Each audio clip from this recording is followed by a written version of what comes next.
it's recording.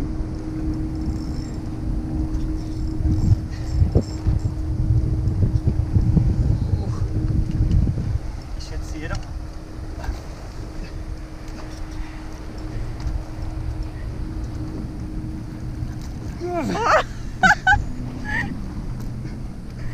Oh, wow. Wow. Oh, it wasn't going anywhere. She sucked it down. She's big. Let's see. That was a good fight. Like, that was way better than that other big one. Oh. Do you want me to stop it? Or what do you want? That's fine. Just get a couple because I can take photos from it. So, and then I'll. So is it in there? It's still recording. Okay. It's like at 52 seconds. That's fine. Yeah, right there is good. You can just. So I'm here again. I'm going to talk to you about summertime smallmouth fishing. I'm up here in the north. It happens. The water temperature gets pretty warm, like it does down south. Maybe not quite 90s, but like this last weekend I was checking. It was 80, 79, 80, 81 degrees, and what that typically does. Usually I'm on largemouth then, but this trip out here, which I didn't get much footage. But oh well, I didn't get much footage of the camp. I had somebody I was teaching him how to smallmouth fish, or how to fish in general, right? So we went and tried largemouth, couldn't get them. I went and finally found a few little smallmouth, and then got on some really big ones. And unfortunately, we didn't have the camera. I got a little bit of the last bit on film, and that's what I'm going to show you here. But I want to talk about that catch. So what happened was, I actually graphed this area, which I knew I've won a couple tournaments off of it, and I was throwing this pretty much offshore. And it's on a little rock ledge. It goes into some smooth like dirt.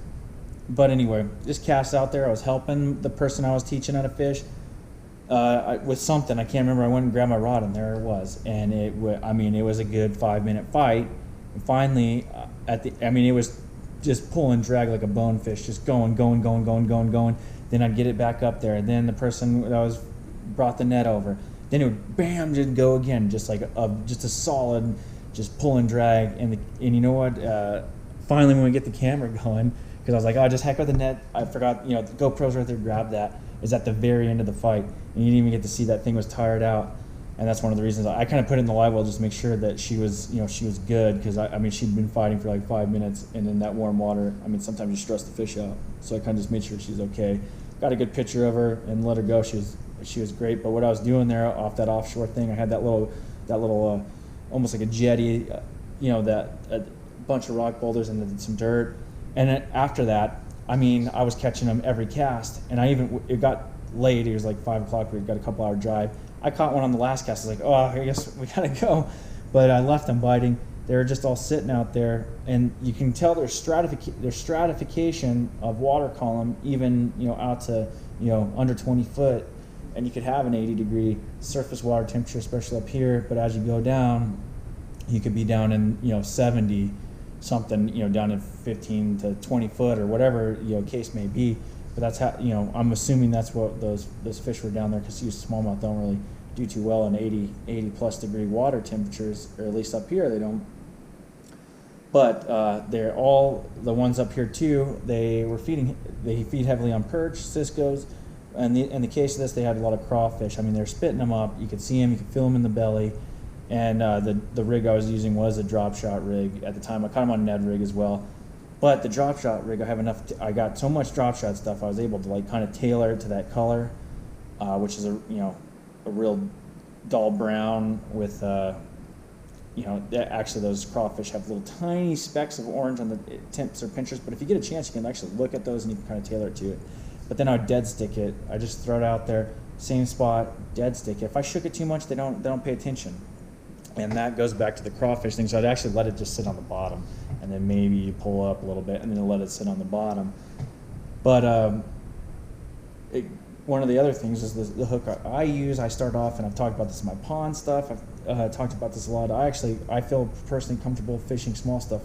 So what I was doing is I actually have my go-to drop shot hook is a number 4 split shot Gamakatsu hook, and a 1/4 ounce weight in this particular case, because a little bit of wind, and I'll go up to a 3/8 if I have to. But that little hook gives a little more action. I think it it's just something that they can't, doesn't look as unnatural.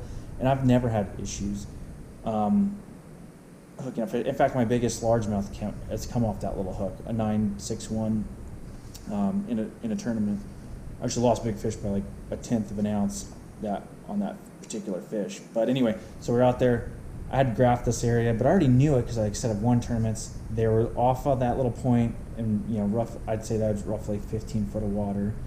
And then I caught another couple big ones. They were in like 17, 18. I could see those ones on my live site, and off the tip of a dock, I'd see them and move around. At first I was like, oh man, these are little ones. They were peck, peck, peck, and all of a sudden, bam, it was a peck, peck, and it was a good one. And that one in particular, like a 3.5, almost, about a 3, 3.25. The one that I'm going to show on video and in the thumbnail is actually it's a little over 4. It probably looks bigger in the thumbnail, but in reality, that fish is, it probably should be a 5-pounder, but you catch them at this time of year. Sometimes there can be a huge weight differential depending on when they spawn and how they're feeding or whatnot. And sometimes the crawfish in the belly, crawfish takes a longer time for them to digest.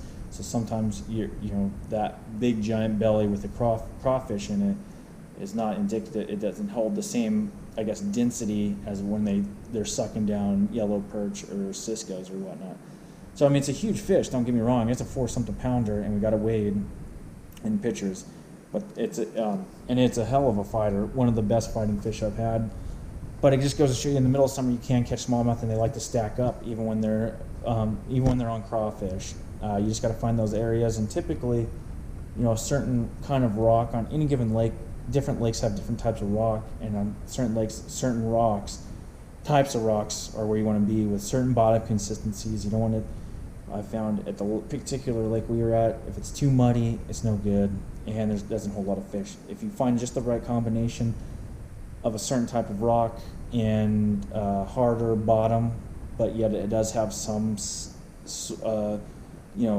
organic soil where crawfish can bed in there, that seems to hold a lot of smallmouth and largemouth at times as well. But anyway, I know I was rambling on a little bit. I'm going to show you this footage, and then you can check it out. It's kind of cool. I wish we'd have got more of it, and I wish I'd have filmed a lot more of it because I was catching them every cast. And like I said, I left, and I caught one on a Ned rig, and I was like, oh, well, I guess it's time to go. I was like, last cast, bam, cooked one. And as much as it pains me to leave fish biting, it's no big deal. And especially there's so many people on the lake, I kind of didn't want to pressure those fish anymore. And with people watching you catch fish of that quality in the summer, because not everybody, especially weekend anglers, no offense, but can take care of those fish the way that a lot of guys that fish tournaments or I didn't say that. The average guy can, but at the same time, there's a lot of people without that knowledge of how to take care of those fish, and it can result in losing some resources. Anyway, I will talk to you later. Please like and subscribe to support me. I'm delving on this journey of tournament fishing once again in my life, and any kind of like and subscription to this channel is greatly appreciated and helps support me and my endeavors. Talk to you later. Peace.